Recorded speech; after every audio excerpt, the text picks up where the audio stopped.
Ikaw kapuso, naranasan mo na bang matakot sa pag-iisa?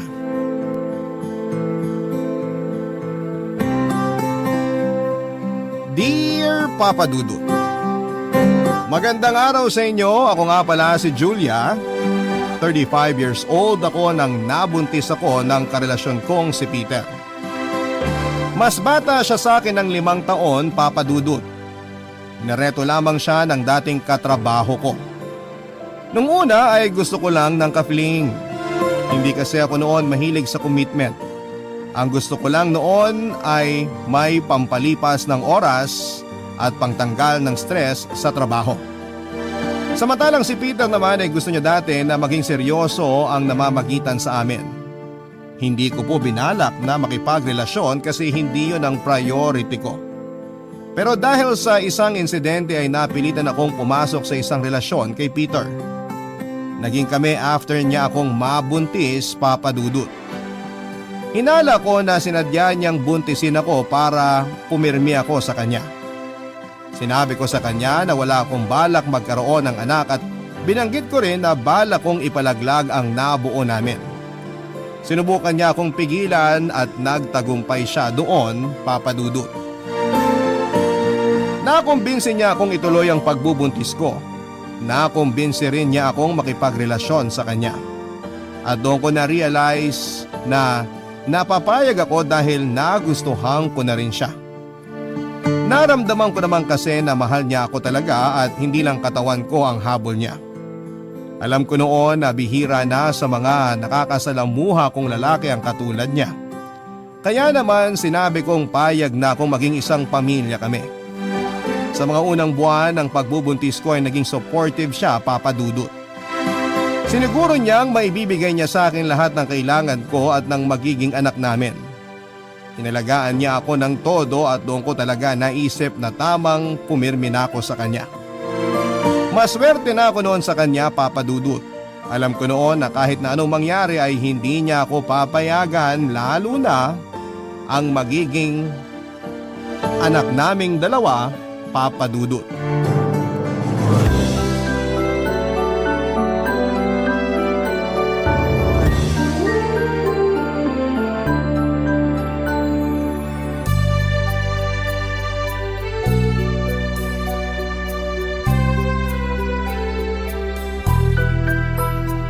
Hindi pa rin ako makamove on dun sa pamangkin mo kanina sa gender reveal ng baby natin.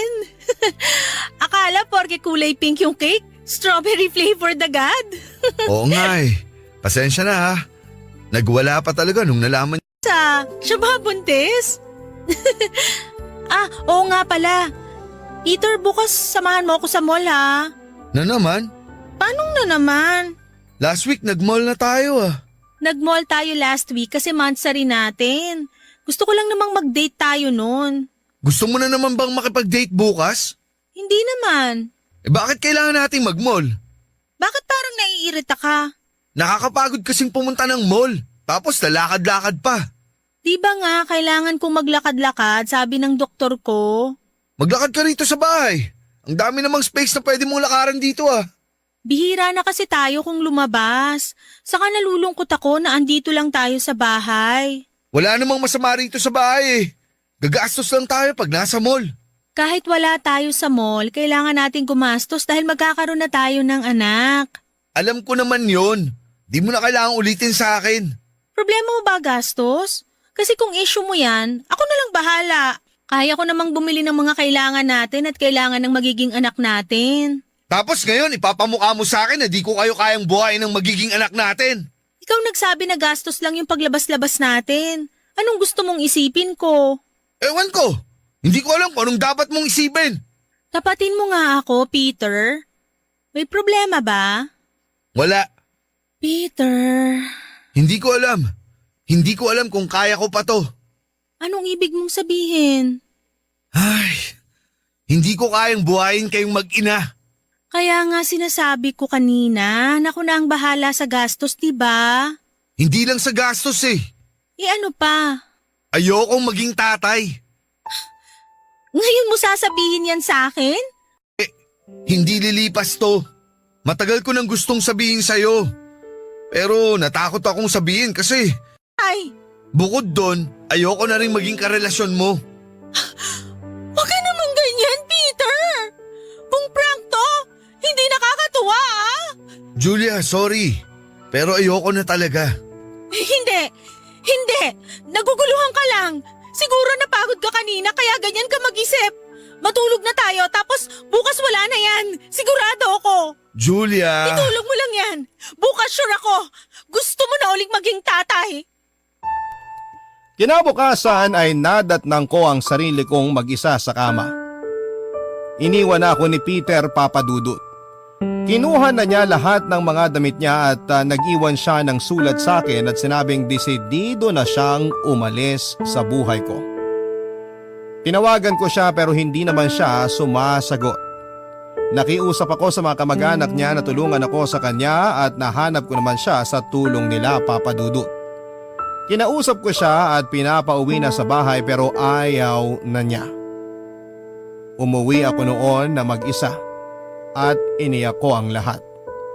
Ilang beses akong nakiusap sa kanya na makipagbalikan na lahat ng yon noong binitawan ako ni Peter. Hindi ko na nakilala pa ang sarili ko mula nang iniwanan niya ako. Napabayaan ko ang trabaho ko Papadudut. Hindi ko na alam kung ano ang gagawin ko noon kaya nag-resign na lamang ako. Nagkulong ako sa bahay at walang ibang nilapitang tao. Nagkasakit ako at halos makuna na ako noon dahil sa lungkot at stress.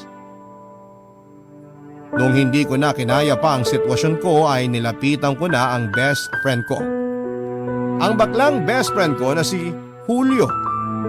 Kaedad ko rin at ka-birthday pa. Hindi ko sana siya gustong lapitan noon dahil pagagalitan niya lamang ako. Pero na-realize kong baka kailangan ko na ngayon para matauhan ako. Pinagdarasal ko pa rin kasi noon na magkabalikan pa kami ni Peter kahit na alam kong alanganin na. Pinuntahan ko siya sa kondo niya at doon pa lamang ay naramdaman na niyang may problema na ako. Mas kilala pa ako noon ni Julio kesa sa sarili kong pamilya kaya siya ang nilapitan ko. Kasi alam ko noon na maiintindihan niya ako sa mga desisyon ko.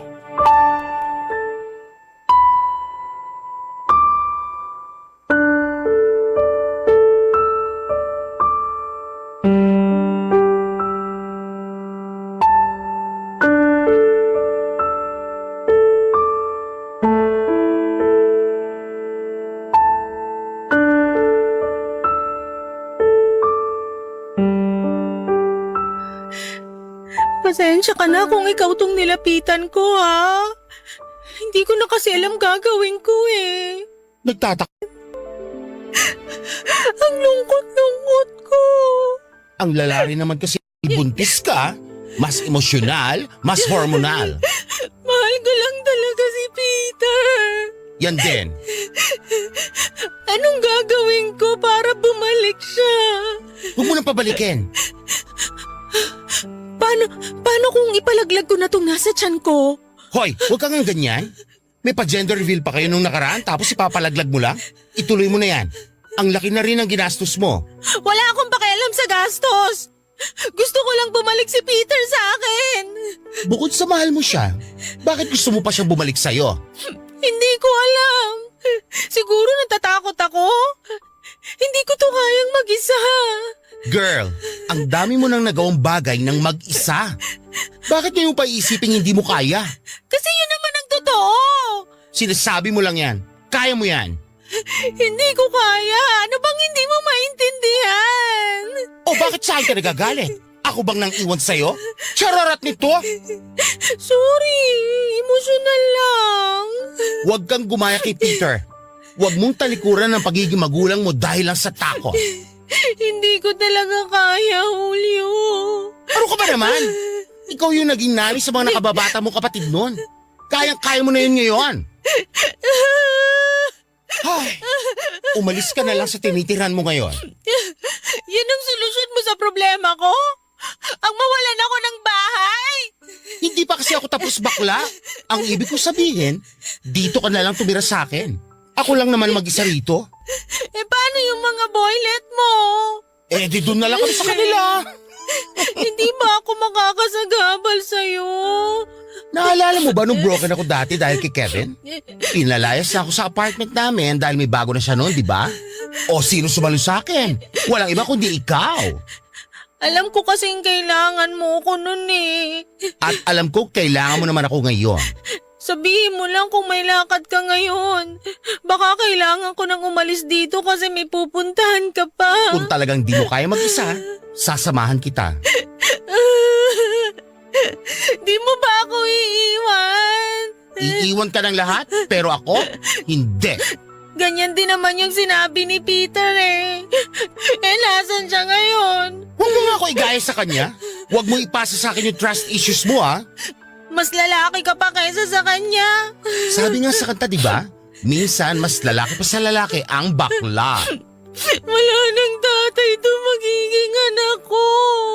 Ano bang wala? Ano tawag mo sa akin? Gusto mo maging ina eh. Palit na lang tayo ng role. Mukhang mas kaya ko maging ina kesa sa'yo. Thank you, bakla. Wala yon. O sige na, dito ka na matulog tapos bukas, sasamahan kita maghakot ang mga gamit mo. Naging matalik ding magkaibigan ang mga nanay namin ni Julio, Papa Dudut. Noong nabubuhay pa sila ay halos hindi sila mapaghiwalay. Sabay nga rin nila kaming pinanganak ni Julio at naging magkumare sila at pinaglapit pa ang mga pangalan naming dalawa, Julio at Julia. Para na nga kaming kambal noon pero sa magkaibang matres nga lamang. Sinanay kami ng mga nanay namin ni Julio na magkasama at lumaki kaming dalawa na parang magkapatid ang turingan. Lagi kaming magkasama noon hanggang sa pagtanda. Inisip nga rin ng mga nanay namin na ipapakasal kaming dalawa pero hindi yun natuloy dahil lalaki rin pala ang gusto ni Julio. Kaya naman sinabi ng mga nanay namin na babawi na lamang daw sa magiging apo nila. Yun nga lang ay pareho ding hindi rin inabot ng mga nanay namin ang mga magiging apo nila dahil sabay din silang namatay dahil sa isang aksidente. Sa pagkamatay noon ng mga nanay namin ay mas lalo kami naging close ni Julio. Kinapitan namin ang isa't isa sa mga panahong nangungulila kami sa tulong. Hindi nagbago ang turing namin sa isa't isa kahit marami na ang nagbago sa direksyon ng buhay namin. Lalo na noong nabuntis ako. Mas lalo kaming pinaglapit ng pagkakataon at naisip ko nga na baka paraan yon na mga nanay namin sa kabilang buhay para ipilit na maging kami ni Julio. Napag-usapan na nga rin namin yon at hindi naman namin isinara ang posibilidad na kapag pareho na kaming matanda at single ay baka kami na rin ang magsama. Papa Dudut, hindi ko noon kayang mawala sa buhay ko si Julio dahil siya ang nagsilbing pader ko sa mga panahong pakiramdam ko ay itinutumba na ako ng mga pagsubok. Siya ang nagsilbing taga-salo ng mga problema ko. Kahit na hindi naman niya yon kailangan gawin ay ginawa pa rin niya dahil itinuring na niya akong parte ng buhay niya. Ganon din siya sa akin, Papa Dudut. Nangako ako sa sarili ko na kapag ako naman ang kailangan niya, ay nariyan ako palagi sa katabi niya at handang umagapay sa oras na kailangan niya ng kaibigan. Barangay Love Stories. Barangay Love Stories. Isang linggo nga after nang naging pag-uusap namin ay lumipat na ako sa kondo ng kaibigan ko. Nahiya nga ako dahil halos sinakop na ng mga gamit ko ang buong kondo niya. Lalo na yung cabinet niya na puro damit ko na lamang ang nakalagay. Hindi naman siya nagreklamo at binilahan pa ako ng isang cabinet para naman daw sa magiging anak ko. Pinanindigan niya ang sinasabi niyang magiging ama siya ng anak ko. Hindi ko noon maipaliwanag ang saya dahil meron pala talagang taong katulad ni Julio na handang saluhin ang binitawan ng iba. Marami ring adjustment noon si Julio lalo na sa kanyang social life dahil sa akin. Hindi na siya umiinom noon at nagyoyosi para hindi makaapekto sa pagbubuntis ko. Hindi na rin siya pumaparty pa tulad noong dati dahil gusto niyang mabantayan ako oras na kailanganin ko siya. Noong nakapanganak na nga ako ay mas lalo pa niyang pinakita sa akin na gusto niyang maging ama sa anak ko. Siya na rin Papa Dudut ang bumili ng mga gamit at ibang kailangan ng baby ko. Hindi pa kasi ako nakahanap ng trabaho. Agay yung ginawa kong pag-aalaga naman sa kanya.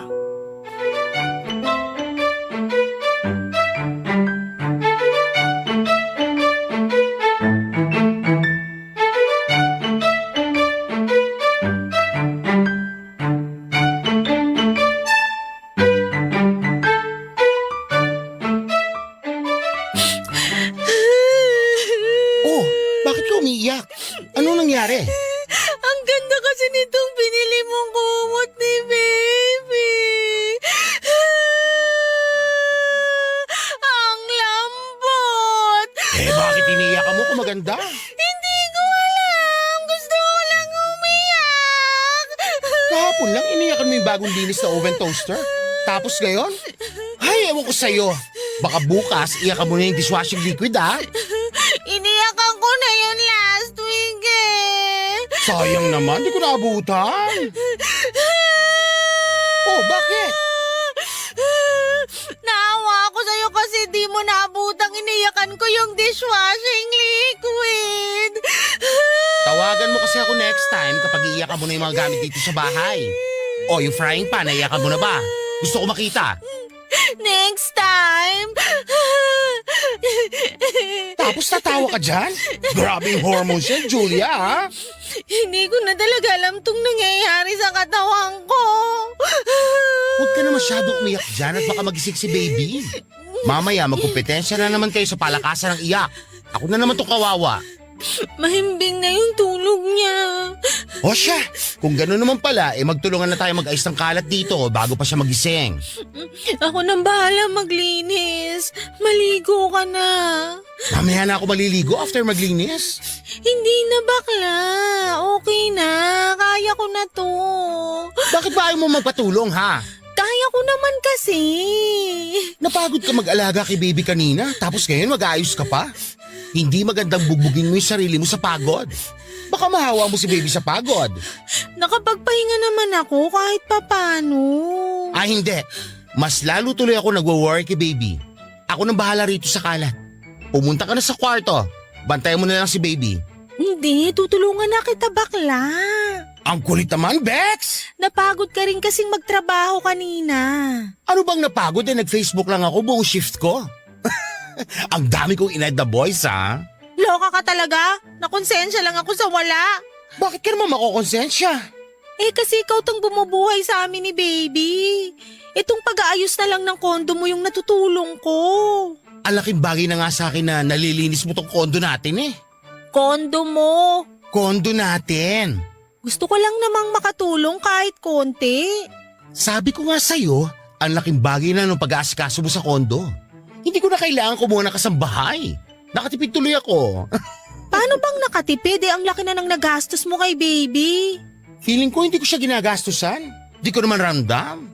O edi ikaw na tong busog ang bank account. Gaga, hindi ko lang maramdaman na gumagastos ako ng malaki kasi natutuwa ako kapag naibibigay ko yung kailangan ni baby.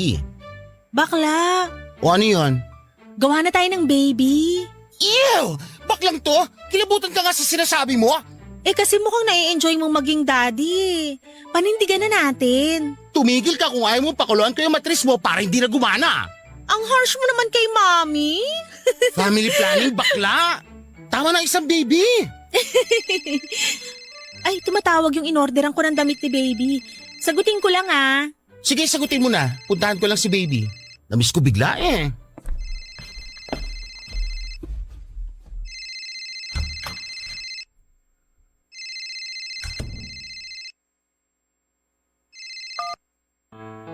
Peter naman. Sabi ko sa'yo mamaya ka na tumawag, di ba? Namiss ko kasi kayo ni baby.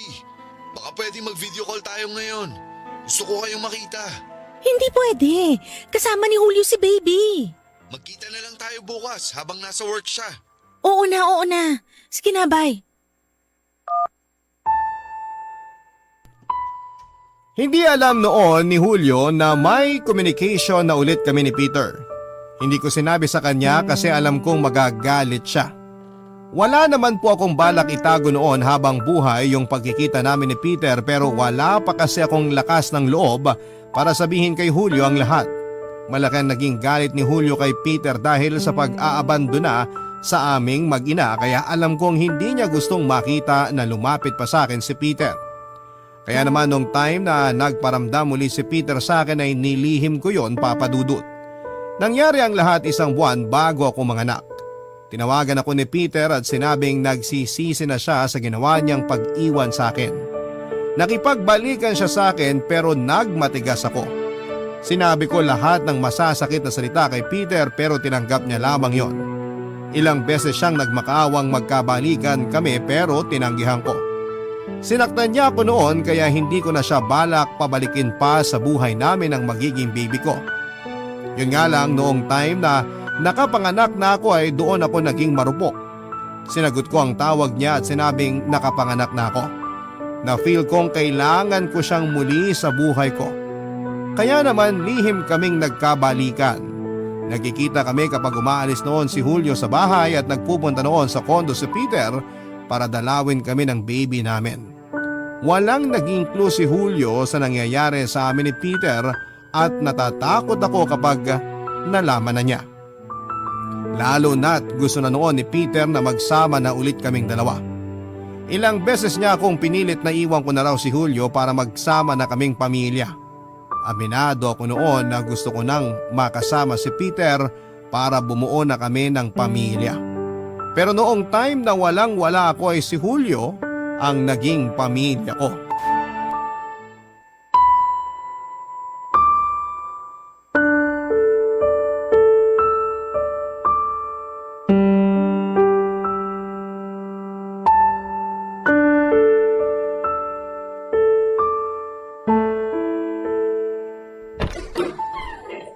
Kanina pa ako kumakatok dito. Siniguro ko munang nakalayo na talaga si Julio dito sa kondo. Lika na, pasok ka. Anong oras ang balik niya? Di siya makakauwi agad, may pinapatapos daw yung boss niya. So pwede ako mag-extend ng stay ko rito? Hindi pwede. Umalis ka pa rin mamayang 6:00 ng gabi. Gusto ko pa kayong makasama ni baby. Pasalamat ka nga tumaabot ka ng ganung oras eh. Ang gusto ko, araw-araw ko kayong makasama. Oras-oras. Alam mo namang hindi pwede yan. Bakit hindi pwede? Pamilya tayo. Baka nakakalimutan mong iniwan mo ko noon. Hanggang kailan ko ba dapat pagsisiyan yan? Habang buhay. Alam kong nagpatalo ako nun sa takot. Pinagsisiyan ko yun. Marami akong sinayang na araw, kaya di ko nasubaybayin yung paglaki ng tiyan mo. Tapos ngayon magsisisi ka? Ilang beses kitang pinilit na wag akong iwan, di ba? Sorry talaga. Muntik ko nang ipalaglag si baby dahil sa desperado na akong bumalik ka. At nagpapasalamat akong di mo tinuloy. Mabuti nga't pinayuhan ako ni Julio. Kung hindi, ang laking pagsisisi ko siguro ngayon. Puro na lang si Julio. At bakit hindi? Paalala ko lang sa'yo kasi baka nakalimutan mo. Siya ang sumalo sa akin nung binitiwan mo ko. Nakakainis lang kasi na puro siya ang bida sa mata mo. Samantalang ako naman ang tumulong sa'yo para makabuo ng bata. Excuse me? Sorry, mali yung nasabi ko. Nadala lang ako ng emosyon. Pasensya na. Dapat nga ako yung nagpadala sa emosyon nun, Peter eh. Pero tinalo mo pa ako. Huwag na tayong mag-away, please. Pumunta ako rito para makita kayong mag-ina ko. Para mawala ang stress ko. Tapos gagamitin mo lang kaming pangtanggal ng stress mo, ganon? Hindi naman sa ganun. Tama nga si Julio. Ayan, puro Julio ka na naman. Yang boses mo, magigising si baby. Umalis ka na rito. At bakit? Magsama na tayo. Ayusin natin to. Ayusin yung nasira mo? Isisi mo na sa akin habang buhay yung pag-iwan ko sa'yo noon. Pero gusto kitang makasama ulit. Lalo na si baby. Sana dati mo pa na-realize yan. Please, Julia. Bigyan mo naman ng chance na magkaroon ng buong pamilya ang baby natin. Di ba dapat ikaw ang nakapag-isip niya nung una pa lang? Tatanggapin ko lahat ng paninisi mo. Alam kong kasalanan ko talaga. Kaya nga ako nandito kasi gusto kong bumawi. Julia, natuto na ako. Alam ko na kung anong kailangan ko. Kayo ni baby. Kayo lang ang kailangan ko. Talaga lang ha? Tapos sa susunod kapag natakot ka uli, iiwan mo uli kami. Hindi na mauulit yun. Wow, ang confident naman masyado. Oo. Kasi alam kong mahal kita. Ikaw, mahal mo ba ako? Hindi ako nakasagot sa tanong ni Peter dahil aminado kong mahal ko pa rin siya at yon ang totoo. Kahit gaano kalaki ang naging galit ko sa kanya ay hindi pa rin mawala sa puso ko na mahalin siya. Papadudot niyakap ako niya at doon ay nanghina na naman ako. May nangyari nga sa amin ang araw na yon. Doon ko mas lalong naramdaman na kailangan ko siya sa buhay ko. Sinabi ko sa kanya na bigyan niya ako ng oras para makapag-isip. Sinabi ko sa kanya na hindi biro ang iwan agad si Julio after na mga tinulong niya sa akin. Nainis si Peter dahil panay ang banggit ko sa pangalan ni Julio at ilang beses kong dinipensahan si Julio kay Peter pero hindi yon umepekto. Naramdaman kong nagsiselos lamang si Peter kaya ganon ang galit niya kapag pinupuri ko si Julio. Sa kakilala ko si Peter, papadudot. Alam kong hindi niya nagustuhan kahit minsan si Julio at malaki ang issue ni Peter noon sa mga bakla dahil minsan ay namolesta siya ng tiyuhin niyang bakla. Kaya inunawa ko na lamang siya. Ipinagpatuloy namin ang pagkikita ni Peter ng palihim. Patuloy din na may nangyayari sa amin sa kondo ni Julio. Nahirapan akong mag-decide kahit na ilang beses na akong kinunit ni Peter. Inanda na nga niya ang apartment niya para sa pagtira namin na mag-ina. At ilang beses kong sinubukang ilihis ang usapan tungkol sa pag-alis ko sa kondo ni Julio kapag magkausap kami ni Peter. Papadudot, mahal ko at gusto ko noon na makasama si Peter sa iisang bahay pero nag-aalala ako para kay Julio. Napamahal na rin siya kay baby kaya alam kong masakit yon kapag umalis kami. Bukod pa doon ay nangako ko kay Julio na hindi na ako babalik pa kay Peter kahit na ano ang mangyari. Naalala ko pang sinabi ni Julio na kapag bumalik ako kay Peter ay kakalimutan na raw niya ako. Nung una'y kampante naman akong matutupad ko ang pinangako ko pero nang bumalik muli si Peter sa buhay ko ay nakalimutan ko naman lahat ng mga sinabi ko noon sa kanya ng panahong yon, papadudot. Barangay Love Stories. Barangay Love Stories. Imbang ko ang gagawin kong desisyon. Mas nanalo si Julio sa sitwasyon ko. Kaya sinabi ko kay Peter na hindi na ako babalik pa sa kanya. Umiyak si Peter nung sinabi kong ayaw ko nang magkita pa kami at nang makaawa siyang huwag ko raw siyang iwanan. Nagmatigas ako at pinalis siya sa kondo noong dinalaw niya ako ni baby. Hindi siya kumalas sa pagkakayakap sa akin noon, papadudot. Sinabi niyang hindi na niya kayang mawala ako sa pangalawang pagkakataon. Pinilit ko siyang umalis pero nagkulong siya sa kwarto kasama si baby. Naiyak na lamang ako dahil kahit ako ay nahirapan sa desisyon ko. Noong kumalma na si Peter ay pinapasok na niya ako sa kwarto at hawak niya noon si baby at doon ako naiyak. Hindi ko alam kung dala lang ba ng hormones ko o talagang gusto kong maging pamilya kami ni Peter muli. May nangyari ulit sa amin, papadudot. After noon ay umalis na siya ng walang paalam. Naiyak ako noong pagkagising ko at wala na si Peter sa tabi ko. Tinawagan ko siya para pabalikin siya sa kondo habang wala pa si Julio. Tinanggihan niya ako at sinabing mas magandang araw ata na magkahiwalay na kaming dalawa. Kinulit ko siyang bumalik at ginawa naman niya at nag-usap kami ng masinsinan sa naging desisyon ko. Bago gumabi ay umalis na siya ng kondo dahil pabalik na rin noon si Julio. Napaagang uwi ni Julio dahil na-miss daw niya si baby at nakonsensya ako, papadudot. Nahirapan na akong bitawan sina Peter at Julio dahil pareho silang mahalaga sa buhay ko. Pero alam ko noon na kailangan ko nang mag-decide. Lumipas pa nga ang 3 araw at nabuo na ang isang desisyon na gusto ko at kailangan ko nang panindigan.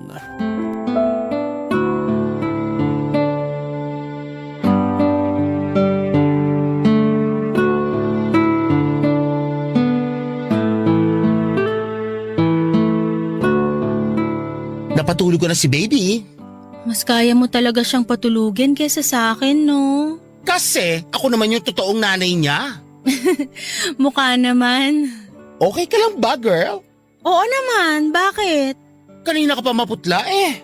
Huyat lang to. Alam mo namang ilang araw na akong pinapahirapan ni baby sa gabi. Ang hilig kasing matulog ni baby sa tanghali eh. Ayan tuloy, ang active sa gabi. Oo nga eh. Bakla, nag-worry na ako sa'yo ha. Bibili ako ng vitamins mo para sa dugo. Nakausap mo na ba yung OB-GYN mo kung anong pwede sa'yo? Puntahan ko siya bukas. Samahan kita. Day off ko naman saka... Oy! Julia, ba't bigla ka tumakbo?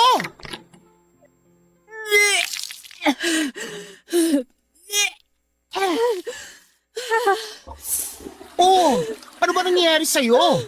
Bakit nagsusuka ka? May nakain lang ako, hindi maganda. Tara na sa ospital. Baka kung ano na yan. Wala to. Julia, huwag matigas ang ulo. Julio, I'm sorry. Bakit? Buntis ako. Buntis? Paano? Ano bang dapat ikasorry mo, bakla? Padadagdagan na ako ng baby. Sana baby boy naman ngayon. Julio. Teka, hindi naman ako ang ama niyan, no? Bakla, ginapa mo ba ako? Yung totoo. I'm sorry. So, sa akin yan? OMG, nanay nakes! Hindi. Ay, akala ko naman... Kay Peter. Ano? I'm sorry, Julio. Kay Peter? Nagpabuntis ka na naman kay Peter?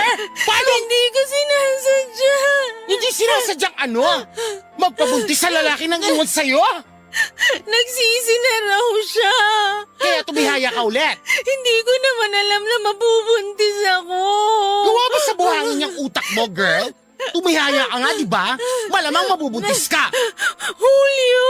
Julia naman! Alam mo kung anong ginawa sa'yo ng lalaking yung dati. Alam ko. Hindi ko naman yun nakakalimutan. Eh bakit hinayaan mo siya bumalik? Ganyan ka na ba katanga? Sobra ka naman magsalita.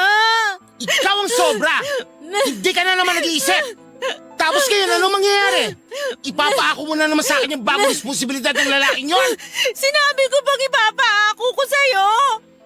Hindi ko siya ipapaako sa'yo. Ako nang bubuhay sa mga anak ko. Ah, talaga? Kaya mo na? Hindi mo nga kayang buhayin yung panganay mo eh, tapos magdadagdag ka pa ng isa? Ganyan na ba kalitan tingin mo sa akin? Oo! At kasalanan mo kung bakit! Kung hindi ka naman kasi tanga! Huwag kang mag-alala. Hindi na ako aasa ng tulong sa'yo. Kami na ni Peter ang bahalang bumuhay sa mga anak namin. Ah, talagang desidido kang bumalik sa lalaking yon? Oo. Ang tanga mo talaga! Tanga na akong tanga. Pero gagawin ko to para sa pamilya ko. At ako, hindi ba ako naging pamilya para sa'yo? Hindi ko naramdamang pamilya ko noon si Julio dahil sa masasakit na sinabi niya sa akin. Alam kong nakapagsalita lamang siya ng hindi maganda dahil sa galit niya. Nadala na rin ako ng emosyon ko kaya hindi ko kaagad na proseso lahat ng sinabi ko. Nag-decide po akong umalis na lamang kaagad sa kondo ni Julio at hindi naman niya ako pinigilan. Inayaan niya akong hakutin ang mga gamit ko at hindi naman ako humiling na tulungan niya ako dahil nasaling na niya ang pride ko. Naramdaman ko ang panliliit dahil sa mga sinabi niya. Alam ko naging dependent ako sa kanya pero hindi naman sana niya pinaramdam sa akin na pabigat ako sa buhay niya. Sinundo ako ni Peter noon sa labas ng kondo ni Julio at hindi ko na pinapunta pa sa loob ng kondo si Peter dahil baka magpang-abot lamang silang dalawa. Nagsama na kami ni Peter after kong umalis sa kondo ni Julio. Hindi na muling nagparamdam sa akin si Julio at nalungkot ako dahil aminado kong namiss ko siyang kasama. Lalo na noong time na malapit na akong manganak, Papa Dudut. Bigla ko naalala yung pag-aalala niya sa akin noong nanganak ako sa panganay ko. Hindi ko naman siya magawang tawagan noon dahil na rin sa pride at hiya. Mabilis lang na lumipas ang mga buwan at nakapanganak na ako. Hindi ko na inaasahan pang dadalaw sa akin si Julio. Tinanggap ko na noon na sarado na siyang chapter sa buhay ko. Pero laking gulat ko na lamang nang pinuntahan niya ako sa ospital isang araw after kong manganak. binalita pala ng kapatid ko sa kanya na nanganak na ako. Nagbaba siya ng pride at pinuntahan ako. Hindi ko man maamin noon, Papa Dudut, pero ang saya ko. Naiyak na ako noon pero pinigilan ko na lamang dahil na rin sa pride na nararamdaman ko.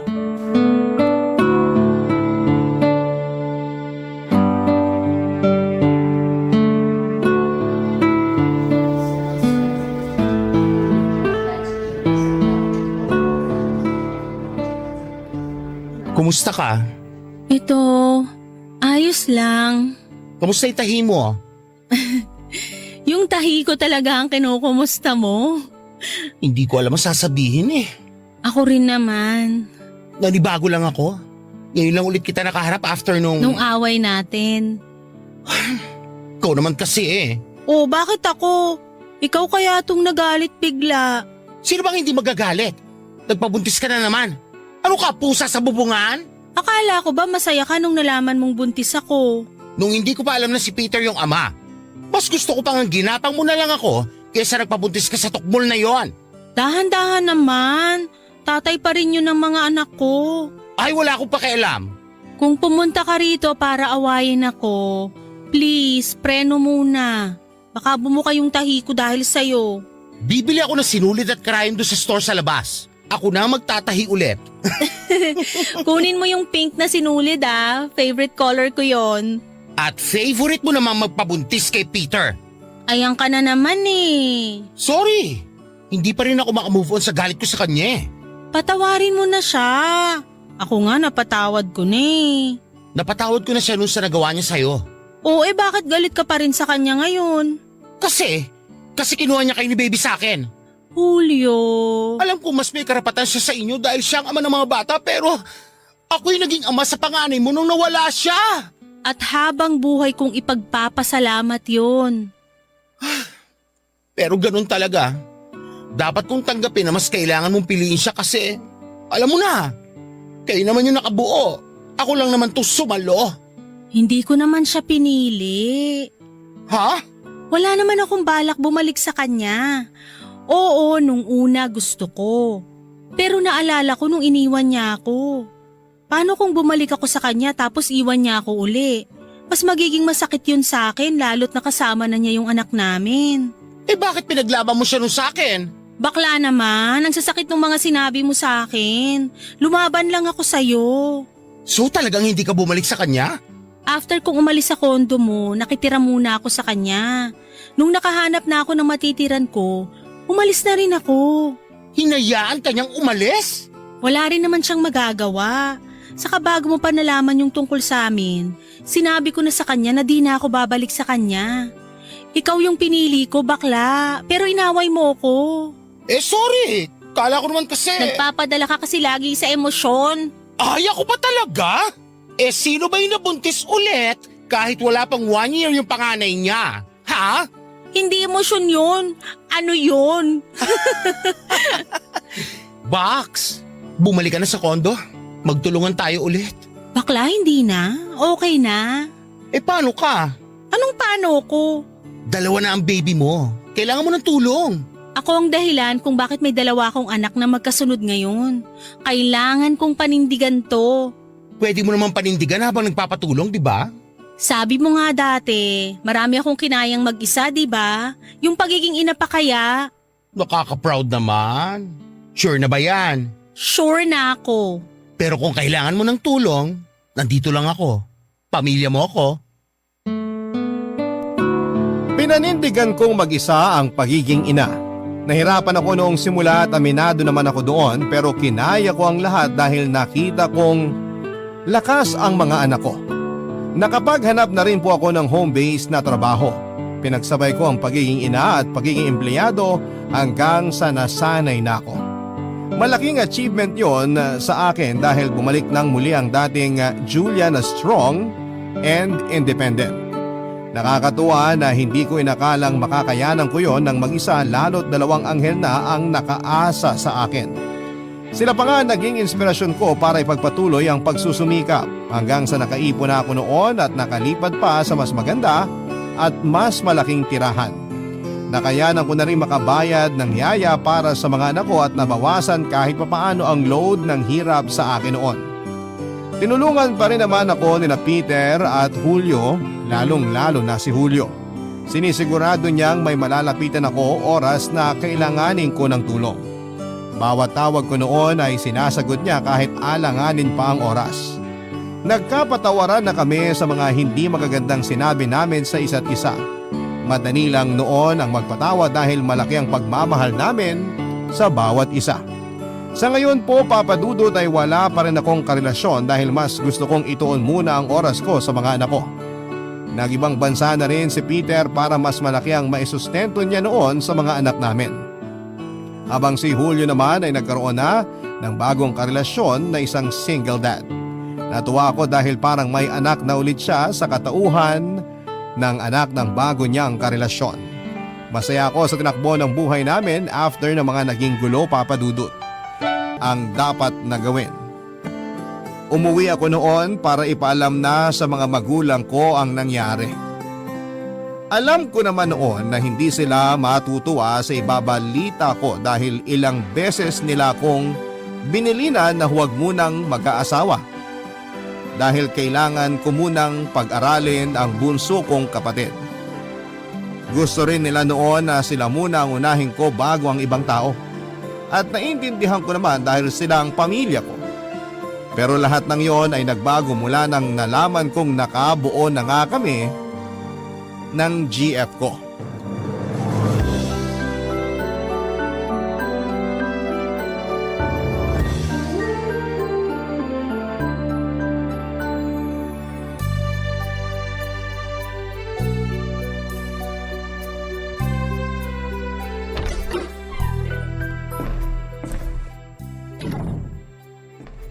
Nay! Tay! Renny Boy! Saktong uwi mo, nak! Kakatapos ko lang magluto ng spaghetti. Ibaba mo na muna yung bag mo para makakain ka na. Sino pang may birthday? Birthday agad! Hindi ba pwedeng sahod mo lang kaya ako naghanda? Memoryado niyo na talaga ang sahod ko na Hindi naman mahirap isaulo ang 10 at 25. Ako nga po minsan nakakalimutan kong sahod na pala. Makalimutan ng lahat. Wag lang ang sahod mo, anak. Naka-withdraw ka na ba? Bukas pa po. Sira yung ATM sa trabaho kaya di ako nakapag-withdraw. Sayang naman. Akala ko mababawi ko na tong ginastos ko sa spaghetti. Galing kasi to sa ipon ko Nabawasan tuloy. Hayaan nyo, bukas meron na. Gusto mo, ipagkatiwala mo na lang sa akin ang ATM card mo para ako na lang ang mag-withdraw. Maraming ATM dito sa atin. Ako na lang ang mag-aasikaso para hindi ka na mahirapan. Ang nanay talaga. Ibibigay ko naman po yung sahod ko bukas. Huwag kayong mag-alala. Sabi mo yan, ha? Naniniguro lang naman ako. Ang dami pa nating bayarin dito sa bahay. Tapos may utang pa ang tatay mo ron sa kumpare niya. Kailangan mo na rin bayaran yon. Ako na pong bahala. Mabuti naman. Salamat talaga sa Diyos at hindi ka lumaking madamot. Nay, asan nga po pala si tatay? Ando na naman sa kumpare niya. May kinakalikot na naman sa bagong sasakyan ng kumpare niya. Bakit mo natanong? May gusto po sana akong sabihin sa inyong dalawa Sa akin mo na lang sabihin at ako na lang ang magsasabi sa tatay mo pag uwi niya. Maupo muna tayo, Nay. Teka, parang seryoso ang sasabihin mo Nay, naaalala niyo po ba si Gemma? Yung katrabaho mo? Yung dinala mo rito ng birthday ni Bunso? Opo, siya nga po.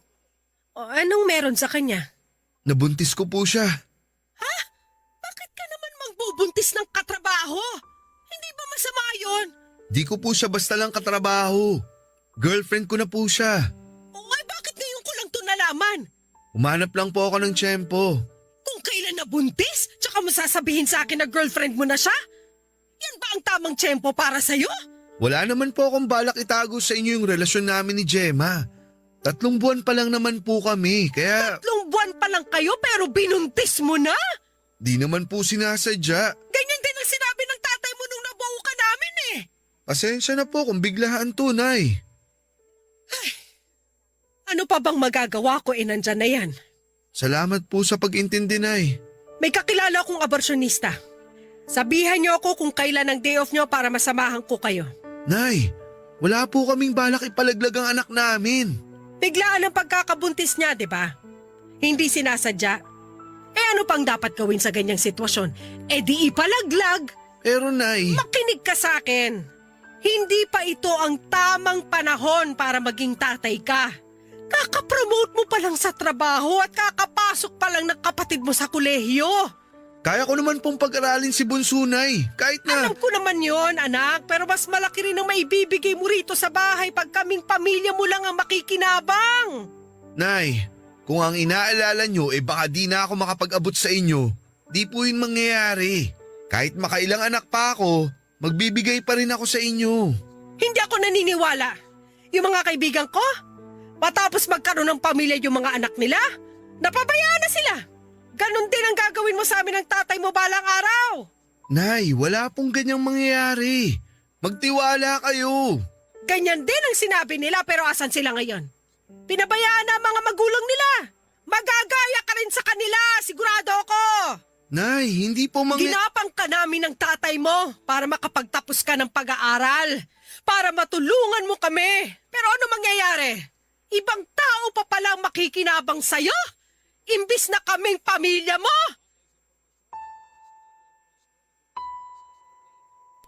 Nasaktan ako sa huling sinabi ni Nanay Papa Dudut.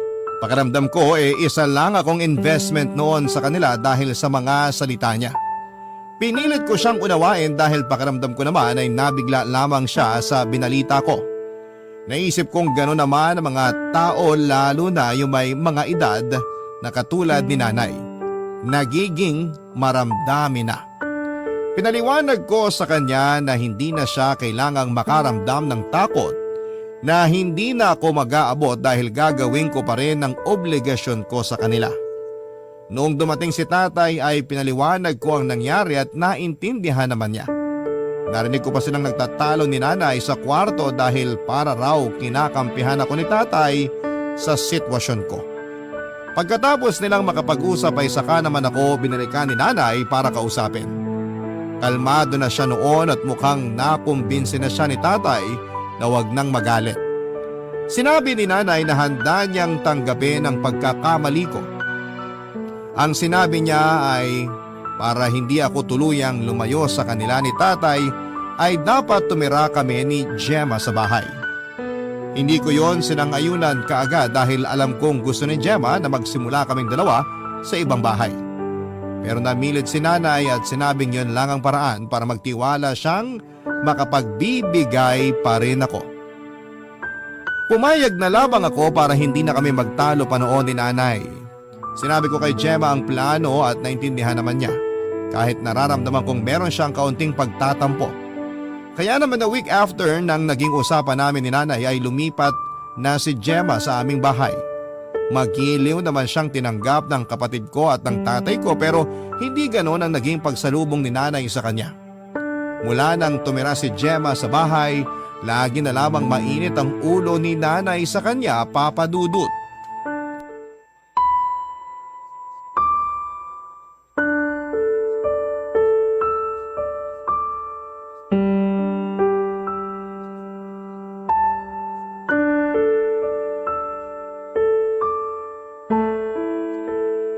Pagod na nga ako galing sa labas. Mapapagod pa ako rito sa bahay.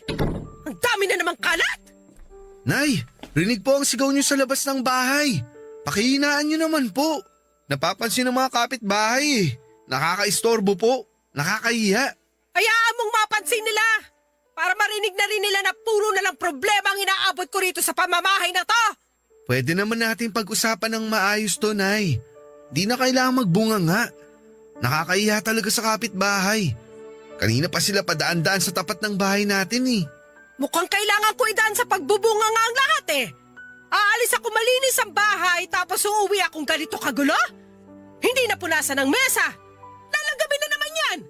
Yung lababo, puro hugasin. May mga baso pa sa sala. Ano ba naman klaseng bahay to?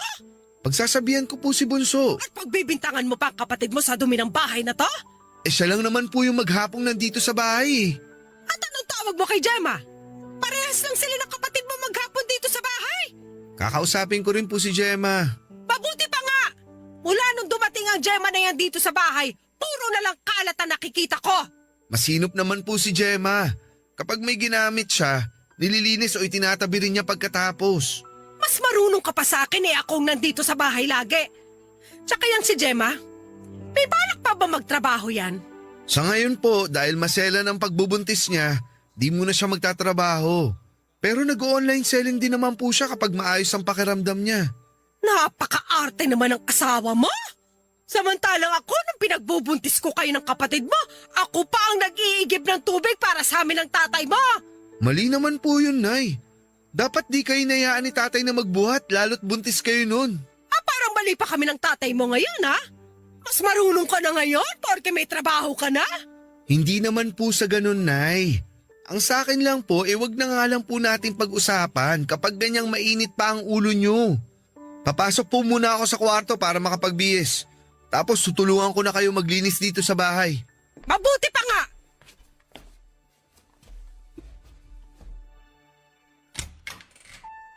Gemma?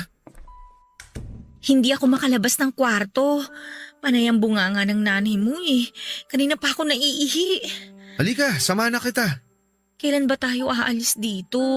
Alam mo naman ang sitwasyon ko, di ba? Paano naman ang sitwasyon ko?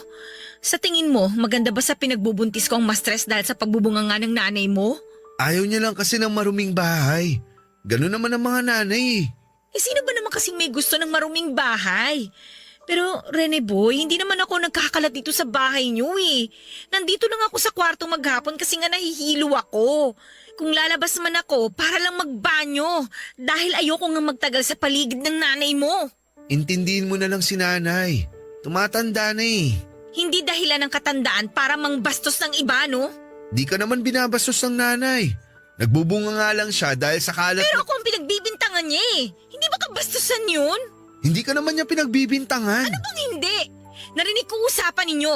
Hindi mo na kailangan pagtakpan ng nanay mo. Mainit lang ang ulo ni nanay. Mula nung dumating ako dito, lagi na lang mainit ang ulo niya. Ngayon lang ako magsusumbong sa'yo kasi sobra na eh. Lagi na lang niya akong pinaparinggan. At pag nagdadala siya ng bisita rito sa bahay ninyo, ako lagi ang ginagawa nilang topic. Lagi niya ako sinisiraan sa mga bisita niya. Hindi ko naman may pagtanggol ang sarili ko dahil wala ka rito. At syempre, ayoko mas magkasamaan pa kami ng loob ng nanay mo. Hayaan mo, pagsasabihan ko si nanay. Para ano? Para mas lalo pa niya akong pag-initan. Anong gusto mong gawin ko? Umalis na tayo rito. Bumukod na tayo. Yun ang dapat na gawin mo. Ako naman ang pagbigyan mo para sa anak natin. Gemma. Ayoko umabot tayo sa ganito pero mamili ka na lang. Kaming mag-ina mo o ang nanay mo? Hindi ako natuwa na pinapili ako ni Gemma sa pagitan nila ni nanay. Nagtampo ako sa kanya at napansin naman niya yon. Nagsorry siya kaagad sa akin at sinabing nadala lamang siya ng emosyon. Umiyak na rin siya dala ng sobrang stress na nararamdaman kay nanay.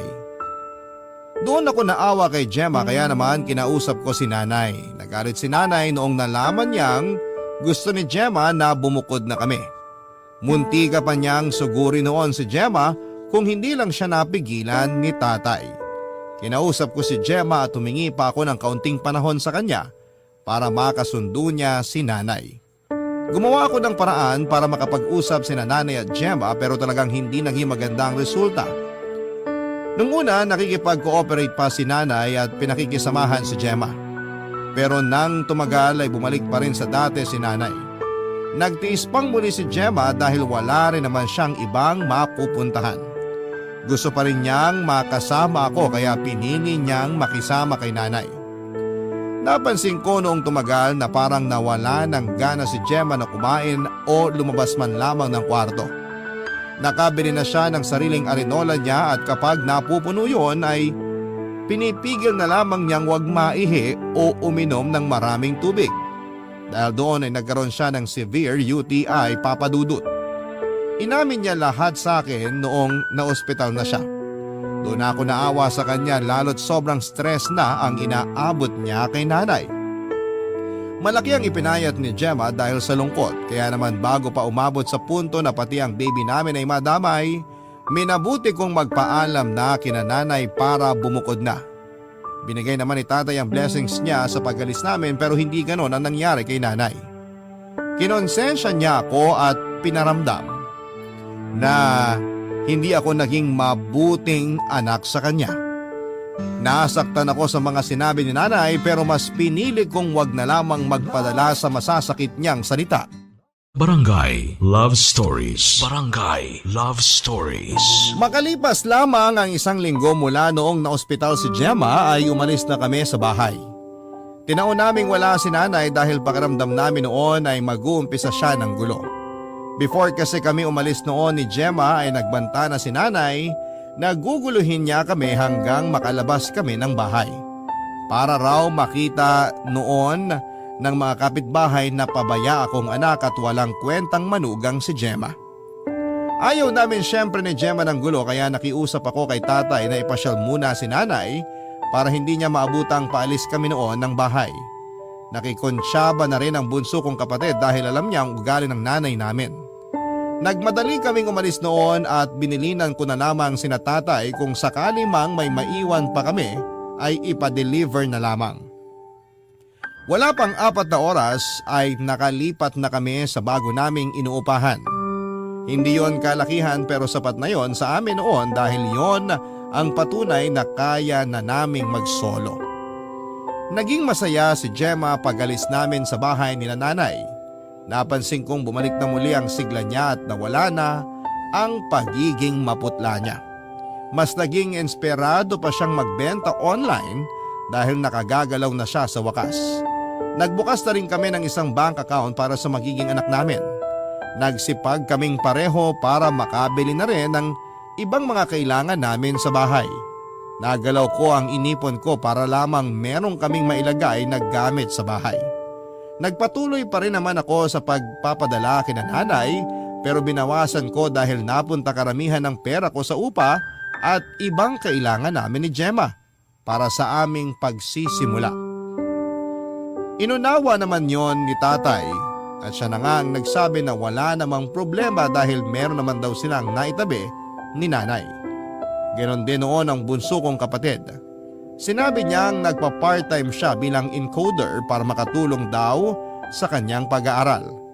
Masaya ako noon na tinutulungan ako ni tatay at ng bunso kong kapatid maliban na lamang kay nanay na hindi pa rin naging sapat ang naiaabot ko para sa kanya.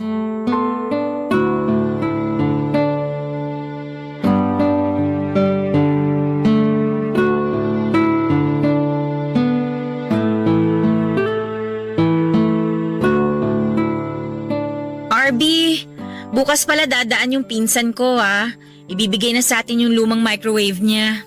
Wow, bigay talaga? Oo, kasi bibili na raw siya ng bago. Pakisabi, salamat ha. Malaking tulong yung microwave na ibibigay niya para makapagpainit ka ng gatas mo. Napansin mo na yata na lagi ako nagpapainit ng gatas sa kalan Bakit kasi di mo inumin agad para di na lumamig? Para di mo na kailangan initin ulit. Ninanamnam ko kasi yung gatas habang nagmumuni-muni. Ayun, sa sobrang tagal ng pagmumuni-muni ko, lumalamig na yung gatas ko. Pag meron na tayong microwave, kahit 8 oras ka pang magmuni-muni, okay lang. Makakatipid na rin tayo sa gas. Lalo na ikaw. Ay, naku lang talaga. Oh, bakit naman ako? Kala mo hindi ko napapansin? Lumamig lang ng konti ang ulam mo, gusto mo na kagad ipainit. Kinakabag kasi ako kapag malamig na yung pagkain ko eh. Ay, sandali lang Gemma ha. Tumatawag si nanay. Sige lang, ayusin ko lang yung mesa para makakain na tayo. Okay, sagutin ko lang to saglit. Hello, Nay? Rene Boy, asan na yung padala mo? Nay, bukas na lang po pwede. Nakalimutan ko mag-withdraw eh. Nagmadali ako makauwi kasi maaabutan na ako ng ulan. Lagi na lang nadedali ang padala mo Pasensya na po. Bukas ko na po ipapadala yung 4K. Bakit 4K lang? Nakabudget na po kasi ako ngayon, Nay. At di na kami kasama sa budget mo, ganon? Kasama pa rin naman po kayo, Nay. Kailangan ko lang bawasan ng konti dahil may pinaglalaanan din po ako. Sa mag-ina ko. Sana maintindihan nyo. Hindi ko maintindihan kung bakit kailangan mong bawasan ang ipinapadala mo sa amin dito para lang dyan kay Gemma. Hindi lang naman po to para kay Gemma. Para rin po sa magiging apo nyo. At saka kailangan ko rin makabawi sa ginastos namin sa paglipat namin. Nag 2 months deposit at 2 months advance din kasi kami rito. Tapos bumili pa kami ng ibang gamit namin. Tsaka… Wala na akong pakialam dyan. Ang sa akin lang sana, sumunod ka pa rin sa usapan. Pumayag na nga akong umalis kayo sa bahay, di ba? Tapos ganito pa pala mangyayari. Saan kami dadalhin ng 4K na ipapadala mo, ha? Kulang yon para sa 15 days namin. Alam mo naman kung gaano kasiba kumain ng tatay mo. Hayaan nyo, Nay. Next cut-off naman malaki-laki ang makukuha ko dahil sa OT. Ibibigay ko na lang sa inyo lahat yun. Ang gusto ko, ibalik mo sa dati ang sustento mo sa amin. 6K dapat para sa 15 days. Sisikapin ko po. Pero sana ngayon maintindihan yung 4K lang talaga ang kaya ko. Bakit kasi hindi pa magtrabaho yan si Gemma? Para makatulong naman siya sa gastusin. Nung ako yung nabuntis, nagtatrabaho pa rin ako. Magkaiba po kayo ng kalagayan ni Gemma. Mahina po at sakitin si Gemma. Nag-iingat lang po kami. Ang sabihin mo, masyado mong sinusunod mga kapritsyo niya sa pagbubuntis. Kaya naman niya eh. Masyado mo lang bine-baby. Nay naman. Ang laki ng pinagbago mo. Ngayon pa lang na hindi pa nanganganak ang asawa mo, pinagdadamutan mo na kami? Paano na lang kapag nanganak na siya? Di ko naman po kayo pababayaan, Nay. Bigyan nyo lang sana ako ng ilang buwan para maayos ko ulit yung budget ko. Paano naman ang bunso mong kapatid? Malapit na rin ang bayaran sa school nila. Alam nga namang pati yun ay pababayaan mo pa. Nakapag-usap na kami ni Bunso, Nay. Kaya nga po siya nagtatrabaho ngayon para makadagdag sa… Ayun nga eh. Hindi ka pa naawa sa kapatid mo na bugbog na nga sa pag-aaral pati pa sa trabaho. Paano pa siya makakapasa niya kung hindi siya makakapag-focus sa pag-aaral niya? Kaya ni Bunso yan, Nay. Siya nga rin ang may gusto magtrabaho para raw may pera rin siya. Ako pa rin naman ang magbabayad ng tuition niya at saka… Nay? Hello? Nay? Nay? Binabaan ka na naman ng nanay mo, no? Pangit lang siguro yung signal. Siguro nga. Tara na, lika na, kain na tayo.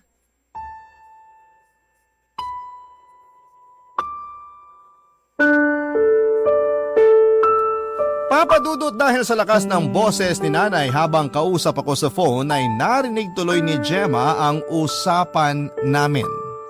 Alam kong nasaktan siya noon pero hindi na lamang pinahalata sa akin. Kahit nga sa paglayo namin ni Gemma ay meron pa rin talagang masasabi noon si nanay. Hindi ko na alam kung paano pagagaanin noon ang loob ni nanay kay Gemma. Alam kong nagtitimpi na lamang din noon si Gemma dahil ayaw na lang niyang ma-stress. Pero paniguradong sasabog na rin siya sakaling magtuloy-tuloy pa si nanay sa mga masasakit niyang salita. Nawalan ako ng ganang kumain dahil iniisip ko pa kung paano ko makakakuha ng sapat na pera para makontento si nanay sa ibinibigay ko. Akala ko naman noon ay napaliwanag na ni tatay ng maayos ang kalagayan ko kay nanay. Pero mukhang kinulang pa. Na-stress ako sa kakaisip kaya hindi ko na rin naubos ang kinakain ko. Napansin niyo ni Gemma at saka hinarap ako para kausapin. Pinagtimpla ko ni Gemma ng maiinom para medyo ma-relax ako. Noong naubos ko ang iniinom ko ay sa kanya ako kinausap. Sinabi niya na alam niya ang pinagdadaanan ko kay nanay. Sinabi niya rin naiintindihan niya ako, Papa Dudut. Dinadagdag pa niya na sana raw dumating na si nanay sa punto na maiintindihan niyang may sarili na akong pamilya na kailangang buhayin. Naisip kong tama si Gemma sa mga sinasabi niya tungkol kay nanay. Naisip ko nga rin na baka masyado lang nasanay si nanay na inaabutan ko siya lagi ng pera kahit kailan niya gusto. Baka nga hindi pa lubusang natatanggap ni nanay noon na yung panganay niya ay may nabuo ng pamilya. Kaya mas lalo tuloy lumawak ang pag-unawa ko kay nanay dahil baka hindi niya lamang ako ma-let go dahil anak niya ako. Kaya ako na lamang ang umisip ng paraan para mas lumaki pa ang kita ko para hindi na rin magalit noon si nanay kapag kulang ang naiaabot ko sa kanya. Nakipagkita ako sa dati kong kaklase at dati kong katrabaho sa call center na si Bogs.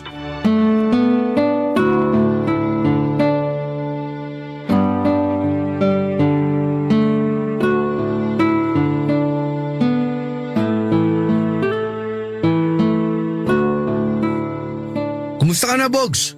Mukhang asensado ka na. Hindi naman. Guminhawa lang ng konti. Anong konti? Panay kaya out of town mo. Saka panay ang picture mo sa bagong sasakyan at relo mo. Last month lang nag-tour ka sa Canada, di ba? Napansin mo pala? Ini-enjoy ko lang naman ang pinaghihirapan ko. Dapat ganun ka rin. Sa batch natin sa call center, ikaw pa naman tong pinakamasipag sa lahat. Masipag pero wala masyadong pera. Mali kasi ang pamamaraan mo ng pamumuhay eh. Ay, mali ba? Ano ba ang tama? Huwag kang masyadong malinis. Ha? Madumi kaya ako sa sarili. Minsan nga inuulit ko polo shirt ko kahit nagamit ko na eh. Uy, hindi yun ang ibig kong sabihin. Hindi ba yun? Ano ba kasi? Gusto mo bang kumita ng pera tulad ko? Yun nga rin ang habol ko kaya ako nakipagkita sa'yo eh. Dumihan lang natin ng konti ang lahat ah. Ha? Anong dumihan? Hindi kita maintindihan. Atin lang to ah. Kahit di mo patusin tong offer ko, huwag ka magkakamaling ipagsabi sa iba. Okay? Oo naman. Scammer ako. Seryoso ba? Bakit sa tingin mo ma-afford kong bumili ng sasakyan? Branded na sapatos, branded na relo. Bakit ako weekly nakakapag out of town at once every 2 months nakakapunta ako sa ibang bansa? Teka, magbebenta ba ako ng drugs? Kung drugs yan, pas ako ah. Tanga, hindi. Scam nga to. Paano bang scam? Di ba delikado yan? May scam bang safe? Nasa iyo na lang kung paano ka mag-iingat. Mula nung natanggal ako sa call center, ito na ang pinasok kong trabaho. Triple ang pasok ng pera, maniwala ka. Ano bang gagawin? Nung nirecruit ako ang naging siste, magpanggap daw ako na empleyado ng mga bangko. Bale ganun din ang gagawin mo kung sakali. O tapos? Meron kaming maliit na kondo na nirentahan. Doon nagaganap ang mga transaksyon. Nakukulangan pa ako sa mga sinasabi mo eh. Paka-explain pang maigi. Natatakot kasi ako kasi baka mamaya isumbong mo ako sa mga pulis. Hindi ako magsusumbong. Kailangan ko rin talagang kumita ng extra ngayon kasi nakabuntis ako. Tapos kailangan ko pa rin ituloy ang sustento sa magulang at kapatid ko. Eh di mas lalong dapat kang pumasok sa trabaho ko. Magtiwala ka sa akin. Di ko to ipagsasabi sa iba. Ano bang gagawin kung sakali? May nagpapasa sa amin ng iba't ibang bank details ng iba't ibang tao. Tapos tatawagan namin sila. Kailangan lang namin malaman ang totoong pangalan, address at birthday ng may-ari ng bank account na yon. Tapos magpapanggap kami ng agent ng bangko na kesyo may mga reward na kailangan convert to cash dahil malapit na mag-expire. At ito ang pinaka-importante. Kailangan lang namin i-record yung pagbanggit nila ng account number at birthday nila para matransfer na namin yung pera nila sa amin. Buti naniniwala yung mga tinatawagan nyo. Laganap sa Facebook yung mga ganyan eh. Hindi pa rin ba sila natututo? Nako, wag na sana silang matuto para di mamatay ang negosyo namin. Ano pang gagawin? Paano nyo makukumbinsi yung tao na totoo ang sinasabi nyo? Magsalita ka lang na mabilis tapos banata mo ng English. Doon na sila bibigay. Tsaka alam mo naman ng mga tao. Matutuwa ang mga yan kapag nalaman nilang makakakuha sila ng pera o reward. Babanggitin mo pa lang sa kanila na may reward silang matatanggap. Susunod na agad sila sa ipagagawa mo. Lalo na yung mga matatanda na o yung mga bagong gising. Sila talaga madalas namin mabiktima. Kaya yun ang ginagawa nyo. Oo, at yun na rin ang gagawin mo. Parang di ko ata kaya. Ganyan din ako sa simula. Madali lang to, promise. Ay, sige, go pa rin ako. Basta walang sabit dito ah. Maniwala ka pare, walang kasabit-sabit to. Natakot man pero kinagat ko pa rin ang proposal ni Bogs sa akin, Papa Dudut. Nalaman ko na nakarami na rin pala siya ng kuha ng pera sa iba't ibang tao. Meron din naman daw noon na pumapalya siya pero hindi naman nahuhuli. Kapag alanganin raw yung nasa kabilang linya, si Bogs na rin mismo yung magbababa ng tawag para hindi na matrace pa yung number niya. Yon ang sinabi niya sa akin. Dinagdag din niya na matututunan ko rin daw na makaramdam kapag mapapahamak na ako sa kausap ko sa kabilang linya. Parang gusto kong umatras noon, Papa Dudut, pero noong pinakita sa akin ni Bogs ang mga pumapasok na pera sa kanya ay nainganyo na ako. Nakiusap na lamang ako sa kanya na huwag niyang ipapaalam sa iba naming kakilala na kasangkot ako sa ginagawa niya. Nangako naman siya at kinabukasan ay pinakilala na niya ako sa boss niya. Agad naman akong natanggap noon dahil merong nag-resign. Kaya on the spot ay nakapagtrabaho kaagad ako. Pinakitaan nila ako ng dapat gawin at may notes din na dapat kong sundin. May templates na rin na pwede ko ring pagbasehan just in case nakabahan ako at mawala sa sarili. Nakabantay naman noon si Bog sa akin para alalayan ako. Kapag may mga alanganin akong mapapapayag ay pinapasa ko kay Bogs ang tawag para siya nang makipag-usap. Nahirapan ako sa una dahil walang kumakagat sa mga sinasabi ko at natataon na aware ang mga natatawagan ko sa scam, Papa Dudut. Doon ako madalas nakakaramdam ng kaba dahil pinagbabantaan na ako at hindi pa ako sanay doon. Mabuti na lamang at andun lagi noon si Bogs para hilahin kaagad ang telepono sa akin kapag wala na akong masabi. Gusto ko na noon na sumuko sa trabahong yon dahil parang wala naman akong kikitain.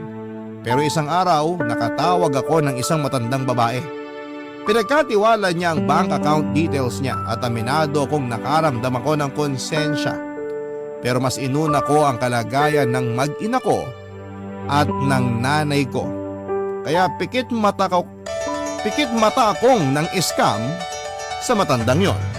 Barangay Love Stories. Barangay Love Stories. Nagtuloy-tuloy ang ginawa kong pang-scam mula noong natutunan ko na ang tamang teknik. Masyado ko na-inspire sa laki ng nakuha ko mula sa 4 na na-scam ko. Kaya naman tinutukan ko na yon ng husto. Nag-resign na rin ako sa trabaho dahil balak kong magtrabaho ng 12 hours doon sa pinasukan namin ni Bogs. Hindi ko naman pinaalam kay Gemma o kahit kina nanay na umalis na ako noon sa dati kong trabaho dahil paniguradong marami silang itatanong. Mabuti na nga lang at hindi na nagtanong pa si Gemma sa mga katrabaho ko noon kung kumusta na ba ako dahil tiyak na mapipilitan akong aminin sa kanya ang katotohanan. Nagsabi na lamang ako kay Gemma na madalas akong mag-OT. Masyado akong nag-iingat noon, Papa Dudut, kaya hanggat maaari ay hindi ko nakakausap si Bogs kung wala naman kami sa condo / opisina namin. Naibalik ko na rin sa dati ang sustento ko kina nanay. Natuwa ako dahil hindi na nagbubunga nga pa si nanay. Dinagdagan ko na rin yung sustento nila para hindi na niya pag-isipan pa ng hindi maganda si Gemma.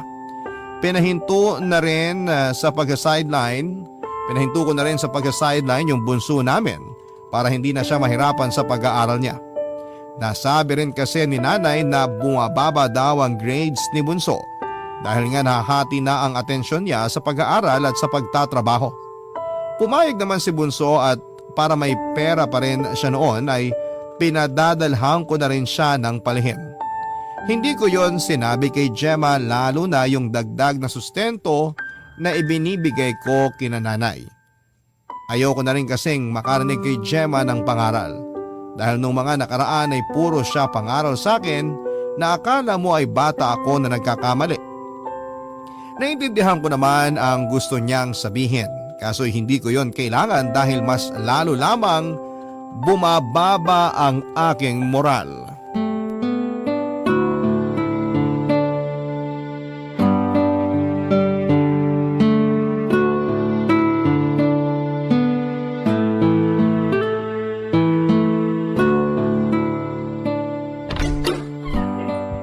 Gemma, nakauwi na ako. Kumain ka na? Kumain na, pero kung gusto mo, pwede naman akong kumain ulit. Tapos na rin akong kumain. Nakapag-vitamins ka na ba? Kanina pa. Gusto mo matulog na tayo? Pwede bang mag-usap muna tayo? Papangaralan mo ba ako ulit? Kung oo, baka pwedeng sa day off ko na lang. Pagod kasi ako eh. Pumunta rito ang nanay mo kanina. Oh, inaway ka na naman ba? Hindi nga eh. O bakit parang disappointed ka pa? Parang mas gusto mong inaaway ka niya. Hindi yun eh. O sige na nga, pag-usapan na lang natin kung ano yung bumabagabag sa'yo. Dali na. Masaya ang nanay mo kanina. Binalita niya sa akin na marami ka na raw binibigay sa kanyang pera. OA naman ni nanay. Di naman masyadong malaki yun. Baka good mood lang siya. Pinakita niya sa akin lahat ng pinapadala mo. RB, doble na ang binibigay mo per cut-off sa sahod mo? Oo. Eh bakit hindi mo man lang sinabi sa akin? Hindi ba yung mga ganyang bagay dapat pinag-uusapan natin yan? Sa tingin ko di ko na rin naman dapat sabihin sa'yo.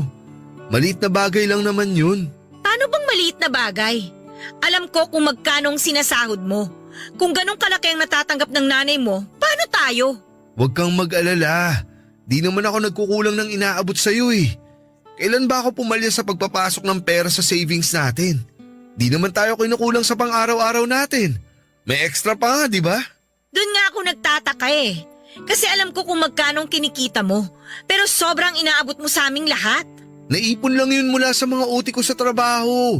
Kahit maipunan ka pa ng OT, hindi ka aabot sa ganong kalaking pera. Magpakatotoo na tayo, ano ba? Wala ka bang tiwala sa akin, Gemma? Masyado bang mababa ang tingin mo sa akin para di ako makakuha ng malaking sahod? Hindi yan ang ibig kong sabihin. Mabuti pa si nanay. Kahit nagbubunga nga sa akin na-appreciate pa rin niya lahat ng binibigay ko. Pinamumukha mo ba sa akin na hindi ko na-appreciate ang mga ginagawa mo? Parang ganun kasi ang tono mo eh. Iba lang kasi ang kutob ko eh. Iniisip mo ba na gumagawa ako ng masama? Feeling mo nang saskam ako para kumita ng pera? Hindi naman. Parang ganun kasi ang nangyayari eh. Para sabihin ko sa'yo, malinis akong tao. Di ako papayag na galing sa marumi ang ipapakain ko sa inyo. Sorry kung nagdududa ako. Iba lang kasi yung kutob ko eh. Huwag kasi puro kutob ang pinaiiral mo. Lalo't buntis ka. Pakiramdam mo lang naman yan, dala ng hormones mo. Di ba nga nasabi na sa'yo ng doktor yan? Huwag ka na mag-alala, okay? Promise, hindi ka gumagawa ng masama para kumita ng malaking pera? Hindi nga. Ang kulit eh. Matutulog na ako. Ayoko ma-stress sa mga pagbibintang mo.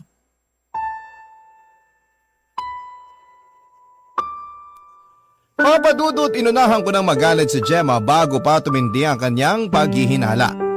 Sinisi ko naman ang sarili ko dahil sumobra nga ako sa pagbibigay ng pera na hindi ko man lang naisip na kaduda-duda na ang laki ng ibinibigay ko. Kaya nakaisip pa ako ng idadahilan kay Gemma, Papa Dudut. Sinabi ko na meron pa akong isang pinagkakakitaan pero hindi naman siya naniwala. Tumangon na lamang siya noon at hindi na kami nag-usap ulit tungkol doon. Dahil sa pananahimik noon ni Gemma ay mas lalo tuloy akong nakaramdam ng takot. Naisip ko na baka mas lalo siyang mag-imbestiga bilang gawain niyo ng mga babaeng naghihinala. Pinuntahan ko si nanay para sabihin sa kanya na huwag nang ipaalam kay Gemma na nag-aabot ako sa kanya ng sobra. Nagalit pa si nanay nung una dahil bakit daw nakikialam si Gemma. Pinakalma ko siya at sinabing hayaan na lamang niya dahil buntis nga si Gemma. Sinunod na lamang ni nanay ang gusto kong mangyari dahil ayaw din naman niyang bawasan ko ang pinapadala ko sa kanya. Nagtuloy-tuloy ang kalakasan ng pangi-scam ko. Naungusan ko ng araw si Bog sa dami ng na-scam ko ayon sa boss ko. Hindi ko na lamang mararamdaman ko dahil nanguna ako sa pangloloko ng tao. Minsan may tinawagan ako na nagpasalamat sa akin dahil magagamit daw niya ang rewards na mako-convert to cash para sa dialysis ng tatay niya. Naiyak pa siya habang kinikuwento sa akin ang nangyari sa tatay niya. Nakonsensya ako at agad kong pinutol ang tawag. Nakita yun ng boss ko at pinagalitan ako dahil nakakonekta pala sa kanya ang tawag ko. Pinagsabihan niya ako dahil konti na lang ay makukuha na namin ang account ng taong yon. Pero mas inuna ko pa raw ang makonsensya. Nagpaalam ako sa kanya at sinabing half day lamang ako dahil sumama ang pakiramdam ko. Agad akong umalis at nagpunta ng simbahan. Inihingi ko ng tawad ang mga nagawa ko at pinangakong hindi na ako babalik sa trabaho na yon. Naiyak na lamang ako dahil patong-patong na ang problema ko. Hanggang sa makatanggap ako ng tawag kay Gemma. Pinapauwi na niya ako dahil may masama raw sa pakiramdam niya. Nagmadali akong umuwi dahil sa pag-aalala pero nadatnang ko sa sala sina Nanay, Gemma at ang barangay captain namin, Papa Dudut.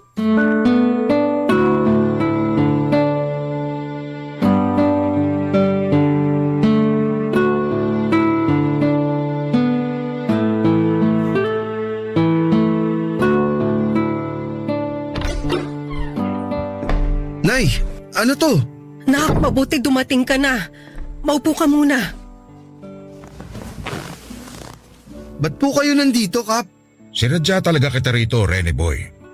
Nalaman na namin ang ginagawa mo. Uy, Gemma, anong meron? May lumapit sa akin na nakakilala ko. Diretsahin mo na nga ako, Gemma. Huwag mong sigawan ang asawa mo. Ikaw na nga ito may atraso. Ikaw pa may ganang manigaw. Hindi ko nga alam, Kap, kung anong atraso ko eh. Parang pinagbibintangan niyo ako na may ginawa akong masama. Hindi to bintang lang. Yung asawa ng kakilala ko, nahuli dahil nang-i-scam sa mga bank account ng kung sino-sino. Sinasabi mo bang nang sa-scam ako? Hindi ko lang basta sinasabi to kasi totoo ang sinasabi nila. Nahuli na yung asawa ng kakilala ko at kasali ka sa listahan ng iba pang huhulihin. Kaya ako pumunta rito dahil kinausap ako ng nanay mo para matulungan ka. Nay, pati ba naman kayo ilalaglag niyo ako? Kapakanan mo lang ang iniisip ko. Kapakanan ko o kapakanan niyo? Lahat naman kayo di nyo naiisip kung anong pakiramdam ko eh. Lahat kayo puro pera lang ang habol nyo sa akin. Pag di ako nakapag-abot, matik masama na ako sa inyo. Kapag may inaabot naman ako, pinag-iisipan nyo pa rin ako ng masama. Pwede ka naman magkapera, pero sana hindi sa masamang paraan. Alam mo bang pwede na kita pauhuli anumang oras? Kung hindi lang dahil sa nanay mo. Hindi dahil sa nanay ko, di ako magkaaga nito. Talagang ako pang sinisi mo? Maayos naman tayo dati kung hindi ka lang nakabuntis ng maaga. Ha? So sa akin naman po ngayon ang sisi? Meron pa bang iba na dapat sisihin dito? Dahil sa'yo, nasira ang budget ni Rene Boy. At dahil sa'yo, kaya napilitang gumawa ng masama tong anak ko. Pwede bang iisang tabi niyo muna mga personal niyong galit sa isa't isa? Huwag niyong kalimutan kung anong dahilan kung bakit tayo magkakaharap ngayon. Kailangan nating itama kung anong nagawang mali ni Rene Boy. Sobra na kasi itong nanay ni Rene Boy, Kap eh.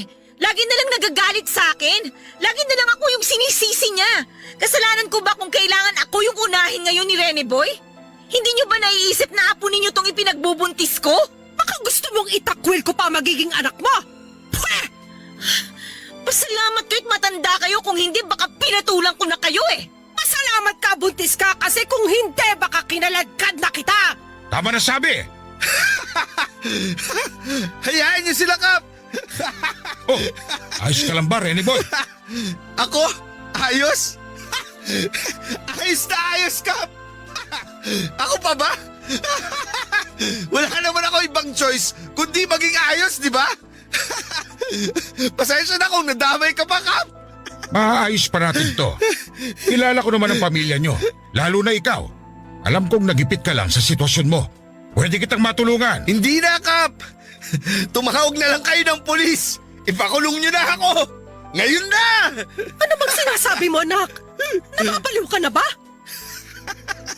Nakakabaliw maging anak mo, Nay! Binigay ko na lahat sa'yo, pero kulang pa rin talaga. Ni minsan, di ko naramdaman na sinuportahan niyo ako. Ni minsan, di niyo inintindi yung kalagayan ko. Tuwing nagkakasakit ako, wala kayong ibang inisip kundi sayang naman yung sasahurin ko kung di ako papasok. Mas nag-aalala ka pa sa sahod ko kaysa sa akin, anak niyo. Hindi totoo yan! Hindi ko na alam ang totoo, Nay. Sa pinapakita niyo sa akin, pakiramdam ko ginagawa niyo lang akong investment. Hindi ko lang matanggap na nakapag-asawa ka agad. Eh ano kung nag-asawa ako agad? Pinabayaan ko ba kayo? Hindi naman, di ba? Nag-aabot pa rin ako sa inyo pero gusto nyo pa rin makipagkompetensya kay Gemma sa binibigay ko. Gusto nyo, di kayo malalamangan. Eh dapat lang naman dahil nanay mo ko. Opo, nanay ko kayo. Di ko na yun matatanggal pa sa pagkatao ko. Pero sana, maisip nyong tao lang din ako. Napapagod din ako, Nay. Kung bumuman ako ng pamilya ngayon, hayaan nyo ako. Kasi nasa edad naman na ako eh. At di naman ako nagkulang sa inyo. Bakit ba ang hirap para sa inyo na tanggapin yun? Saka mo ako maiintindihan ng husto kapag lumabas na ang anak mo.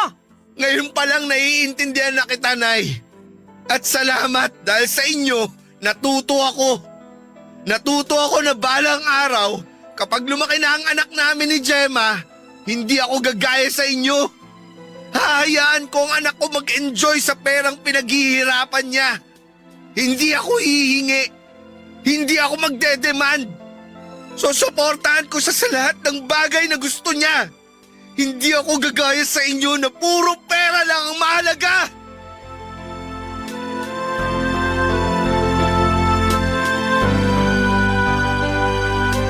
Papa Dudut, hindi nakaimik si nanay at ganon din si Gemma. Kahit sikap noon ay natulala na lamang sa mga sinabi ko. Naiyak ako habang hawak ang ulo dala ng sobrang stress sa kalagayan ko at sa mga inaabot ko kina nanay. Maya-maya pa ay naramdaman kong lumapit si nanay para yakapin ako. Umiyak siya at inihingi ng tawa ng mga nagawa niyang kasakiman sa akin. Sinabi niyang nadala lamang at nasilaw siya ng pera dahil masyado ako maluwag sa kanya. Sumunod na yumakap sa akin si Gemma para ihingi ng tawad ang maiksi niyang pasensya sa akin. Sinabi niya na dala lamang yun ng stress dahil hindi na niya alam kung saan kami pupulutin. Lumapit si nanay kay Gemma para humingi ng tawad at ganoon din naman si Gemma kay nanay. Noong kumalma na ang sitwasyon ay hinarap na kaming lahat ni Kapitan para ipaliwanag ang mga mangyayari. Tumawag siya ng pulis para ipalamang nangyari at doon ay inexplain ko ang lahat. Nakipagtulungan na rin ako kapalit ng paglaya ko, Papa Dudut. Pansamantala ay lumipat muna kaming pamilya sa ibang lugar para sa ikakatahimik naming lahat. Nahuli na ang mga dapat mahuli pero hindi pa rin ako kampanteng manatili noon sa aming lugar dahil sa takot. Mabuti na lamang at pumayag ang pamilya ko ang ma-relocate kami. Sa ngayon ay nagsisimula kaming muli sa mga buhay namin. May napasukan naman akong trabaho kaya lang maliit ang sahod. Magkakasama kami sa isang bahay ni na Gemma, ang kapatid ko at ang mga magulang ko. Nagkasundo na rin sa wakas sina nanay at Gemma, may maliit na negosyo na rin silang dalawa, Papa Dudut, at yon ang pinagkakaabalahan nila. Si tatay naman ay namamasada ng tricycle habang ang bunso namin ay pumasok bilang assistant sa isang printing press. Hindi man kalakihan ang mga kinikita namin pero masaya ako dahil tulong-tulong kami sa pag-asenso. Papa Dudut,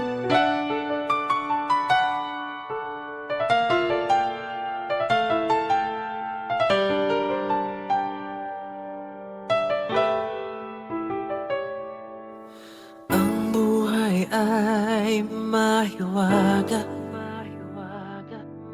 laging may lungkot at saya. Sa Papa Dudut Stories, laging may karamay ka.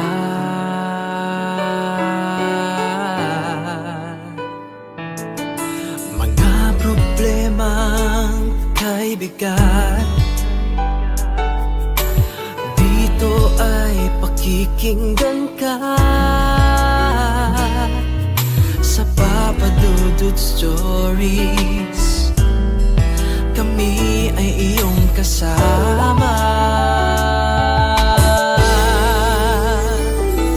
Dito sa Papa Dudut Stories, ikaw ay hindi nag-iisa.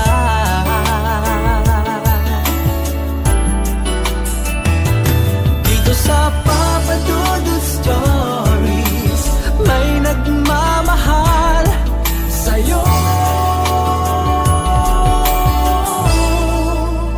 Papa Dudut Stories, Papa Dudut Stories,